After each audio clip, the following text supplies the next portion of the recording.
अभी एक छोटा सा भारत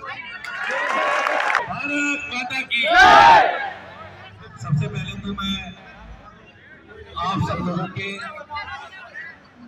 भाई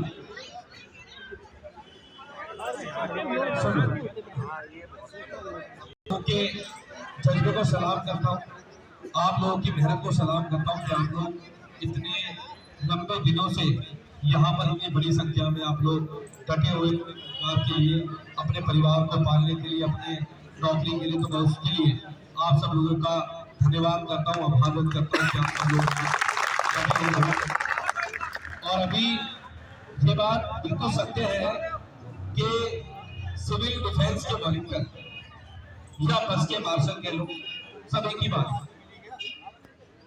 जितनी बसें हैं दिल्ली के अंदर, उन सब बसों में 2015 के बाद दिल्ली के सिविल डिफेंस वॉलंटियर को मार्शल के रूप में माननीय मुख्यमंत्री अरविंद केजरीवाल की सरकार ने तैनात करने का काम किया। और तैनात इसलिए किया ताकि जो हमारी बहन बेटियां बसों के अंदर सफर करती हैं वो अपने आप को सुरक्षित महसूस कर सके। ये कहते हुए बिल्कुल गुरेज नहीं है कि जितना हमारी बेटियों की सुरक्षा मार्शल ने बस के अंदर की है उतनी सुरक्षा कभी किसी ने नहीं की। उसके बाद जो सिविल डिफेंस के हमारे वॉलंटियर थे, कोरोना काल के अंदर जो उन्होंने लोगों की मदद करी, जो लोगों की सेवाएं करी, हॉस्पिटल में सेवा करने से लेकर डिस्पेंसरी में सेवा करना, क्वारंटाइन लोगों को अंदर रखना, उनके कूड़े तक को, ये काम किसने किया? सिविल डिफेंस ने। ये काम सिविल डिफेंस ने। और मैं तो कहता हूँ आप लोगों को बुला के सर्टिफिकेट देना चाहिए था, आपको इनाम देना चाहिए था, लेकिन आप क्या आपकी नौकरी चाहिए है ना? ये क्यों हुआ पता है आपको? क्योंकि ये इसलिए हुआ, देखो मैंने तो अपने यहाँ सबको बुला के सर्टिफिकेट दिए थे कोरोना के बाद। ये इसलिए हुआ कि आपकी नौकरी चली गई, पता वो क्यों हुआ है? क्योंकि जो आप लोग दिल्ली में बरसों के अंदर मार्शल काम कर रहे थे, उससे कहीं ना कहीं दिल्ली में महिलाएं सुरक्षित हो रही थी, और महिलाएं सुरक्षित फील कर रही थी, तो दिल्ली की सरकार का उससे नाम हो रहा था, केजरीवाल सरकार का उससे नाम हो रहा था। आप लोगों ने कोविड में सेवा करी, पूरी देश के अंदर हाहाकार मचा, दिल्ली के लोगों ने बड़े आसानी से कोविड की लहर को निकाल दिया। जहां लोगों को हॉस्पिटल में बेड नहीं मिल रहे थे, वहां मुख्यमंत्री क्वारंटाइन की व्यवस्था लेके आए और आप लोगों ने उस व्यवस्था को मेंटेन किया और दिल्ली के अंदर क्वारंटाइन व्यवस्था लागू कर दी। लेकिन अब अगर सरकार का नाम हो जाएगा तो बड़ी टेंशन हो जाएगी और लोगों को। तो मैं कहता हूं भाई, तुम्हारी कोई दिक्कत सरकार से है, आम आदमी पार्टी से है, मुख्यमंत्री जी से, तो लड़ाई उनसे लड़ो, विचारों से लड़ रहे हो भाई। ये तो दिल्ली के लोगों की सेवा कर रहे हैं। अब मैं हर बार ही कहता हूं कि ऐसा नहीं है कि पिछले 3-4 महीने में आपको हटाया गया, आपको हटाने की प्रक्रिया तो 1.5 साल पहले शुरू कर दी गई। कैसे बताया आपको? रोज चैनल पे आप देखते होंगे, कोई ना कोई भाजपा का नेता आकर, मैं ये ऑफ रिकॉर्ड नहीं कह रहा हूँ, ऑन रिकॉर्ड कह रहा हूँ, चेक कर लेना उन्हें, आज तक चैनल चेक कर लेना, कुछ भी कर लेना, जब दिल्ली में बाढ़ आई उसके सारे डिबेट चेक कर लेना। वो कहते थे ये केजरीवाल की फोर्स है। क्या है? मैं गलत तो नहीं कह रहा, ये केजरीवाल की फोर्स है, ये तो आम आदमी पार्टी के कार्यकर्ता है।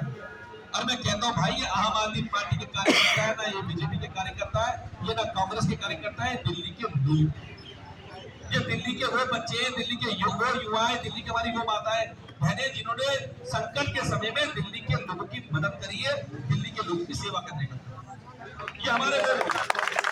तो आप इन्हें ये चश्मा लगा के मत देखो, ये आम आदमी पार्टी वाले, कांग्रेस वाले, ये बीजेपी वाले, ये चश्मा लगा के मत देखो। और मैं ये भी कह रहा हूं, मैं पहले भी कह के गया था, ये एक मार्शल नहीं है, एक के साथ 100 लोग जुड़े हुए, जुड़े हुए। ये मत सोचो ये 10,000 लोग हैं, ये 10,000 नहीं है, ये 10,000 का 10 लाख में बदल जाए, किसी को नहीं पता लगेगा। तो मैं पिछली बार भी यहाँ पे आया था, मैंने आपको ये कहा था कि जिस व्यक्ति ने आपको नौकरी दी है, आपको नौकरी दी 2015 में दिल्ली की सरकार ने, दिल्ली के मुख्यमंत्री अरविंद केजरीवाल। आप दिल्ली के लोग हो, वो दिल्ली के मुख्यमंत्री है, तो निश्चित रूप से आप उनके परिवार के लोग हो। उनके घर के लोग हो। अब मुख्यमंत्री जी कहते हैं मेरा भाई है तो उसका मतलब समझ लगा भाई आप भाई है तो उसे निकाल दो बाहर, ये नहीं क्या कर सकते ना। तो आप सब लोग जो आपको 2015 के बाद नौकरी दी, तो मैं आपको पहले भी कह के गया था कि जिन्होंने आपको नौकरी दी है वो नौकरी से कभी आपको निकाल नहीं सकते, ये आपको दावे से कह के जा रहा हूं। और फिर मैंने ये भी कहा था कि सरकार से जो भी प्रस्ताव चाहिए होगा, क्योंकि यहाँ तो हर तरह के लोग आते हैं, हर तरह के लोग अपनी कहानियां बता देते हैं। कोई कुछ बता के जाता है जी तुम्हें केजरीवाल ने निकाल दिया, तुम्हें तो मंत्री ने निकाल दिया, तुम्हें तो इसलिए निकाल दिया, तुम्हें तो इसलिए निकाल दिया। ईमानदारी से बताना, आप लोग आज नौकरी नहीं कर रहे, नुकसान किसका हो रहा है? आपका हो रहा है। और नुकसान किसका हो रहा है? दिल्ली किसका हो रहा है? दिल्ली सरकार का नुकसान हो रहा है ना। क्यों हो रहा है पता आपको? क्योंकि आज जो डीटीसी बस में जो मार्शल लगाए गए थे, हम हर जगह कहते थे कि हमने डीटीसी बस में मार्शल लगाए, आज हम कह सकते हैं क्या? नहीं कह सकते हैं? क्योंकि उनको हटा दिया। रेवेन्यू ऑफिस के अंदर सारे के सारे कौन काम करते थे? आज एक एक फाइल, अभी हमारी 3 तारीख मुख्यमंत्री के साथ मैं गया डीएम साहब के पास, मैंने कहा कि फॉर्म तो हमारे निकाल दो, क्या हुआ? क्या जी कोई स्टाफ नहीं। मैंने कहा कि हमारे बच्चों के SC ST के सर्टिफिकेट बनने वो निकाल दो, कहते जब में स्टाफ ही नहीं है, स्टाफ होगा कहां से? सारा स्टाफ को निकाल दिया। तो नुकसान किसका हुआ? सरकार का हुआ ना। तो आप ईमानदारी से बताओ, आप अगर सरकार हो तो आप चाहोगे कि आपका नुकसान हो जाए? नहीं, आप चाहोगे? कोई नहीं चाहेगा, ये कोई नहीं चाहेगा तो उसका नुकसान हो जाए। आप हमारी मेन पावर थे, आप हमारे लेफ्ट राइट हैंड थे, हम चाहेंगे आप लोग घर जाओ, हम कभी नहीं चाहेंगे।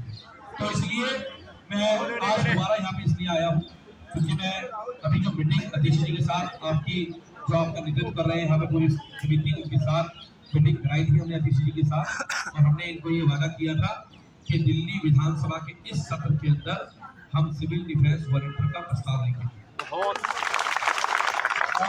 आपको मैं ये बताने आया कि अभी ये सत्र जो है ये 5 दिन तक चलेगा, तो इस सत्र के अंदर आपका प्रस्ताव आएगा, ये मैं पूरी गारंटी से आपको। तो आपका प्रस्ताव आएगा, आपकी नौकरी भी मिलेगी, आप वापस नौकरी भी नहीं लौटोगे, ये मैं कह के जा रहा हूँ। लड़ाई लंबी हो सकती है लेकिन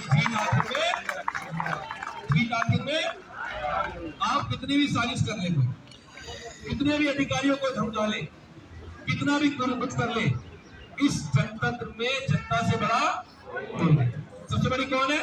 जनता सबसे बड़ी है। तो इसी उसमें आपका प्रस्ताव लेके आएंगे और लड़ेंगे, लड़ेंगे, लड़ेंगे, तैयार है?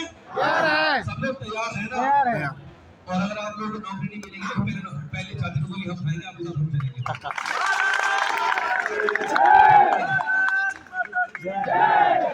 देखिए भाई तानाशाह में कितना दाम हम भी देखेंगे, ठीक है ना?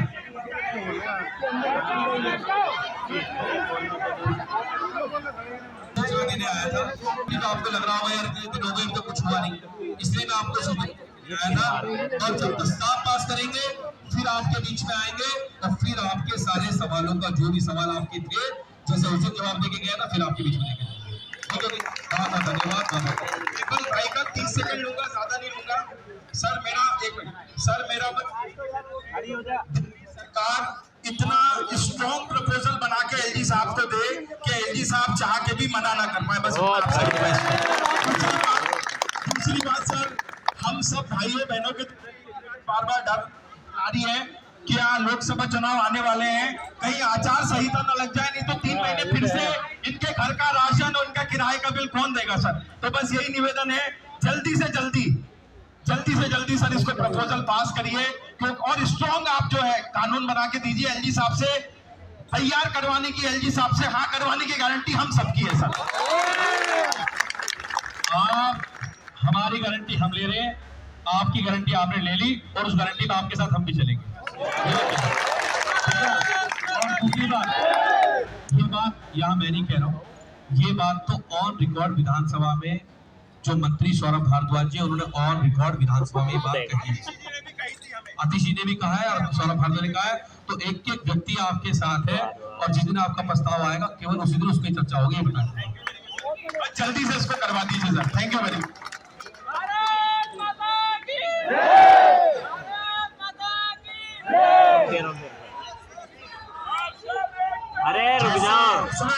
तो विधायक जी को जाना है। और पिछली बार विधायक जी आए थे, मैं यहाँ नहीं था। मैं विधायक जी को बताना चाहता हूँ कि 3 महीने से सौरभ भारद्वाज जी मेरे टच में थे और मैंने जो उनकी आज्ञा थी वो उसको मैंने फॉलो भी किया था। पहले जो उनको भी बता रखा है, जैसे कि मैंने सौरभ भारद्वाज जी से कहा था कि हमारे विधायक कुलदीप जी साहब आए तो उन्होंने मुझे 1 लाख रुपए का जवाब दिया था कि उन्होंने हमें नियुक्त सरकार ने इनको कराया। जब इनको कराए तो यही मालिक है अभी। तो हम आपसे एक चीज और कहना चाहते हैं, जब अगर आप प्रस्ताव बनाए और विधानसभा में पेश करें तो 4 महीने की आप बैठे हुए हैं उस बिल में इस चीज का अपलोड करते हैं, क्योंकि इनका एक एक दिन यहाँ पे खड़े हुए हैं। एक एक नहीं इनका सवाल है सर। ये पिंक टिकट देख रहे हो ना, किसी व्यक्ति ने इस पे सवाल लिख के बैठा और इसका मेरे को जवाब, क्योंकि जब मैं नेतृत्व कर रहा हूँ तो मुझे जब सवाल करने का उस बंदे का इनसे हक है। बहुत बढ़िया, बहुत तो बढ़िया। आपसे 2 डिमांड है, आप जाने आप बिजी हैं, मैं जान सकता हूँ आप विधायक हैं और आपके पास जिम्मेदारी भी बहुत होती है। जैसे इन्होंने कहा डॉक्टर साहब ने, हमने अपना काम शुरू कर दिया है। आप प्रस्ताव जो लाएंगे वो हमने मंत्री जी से भी कहा था, जो प्रस्ताव आप लाएंगे तो मजबूती से लाना है और 60 साल का लेके आना, उससे पहले लेके मत आना। धन्यवाद। और कुछ नहीं कहना चाहता आपकी तरफ से।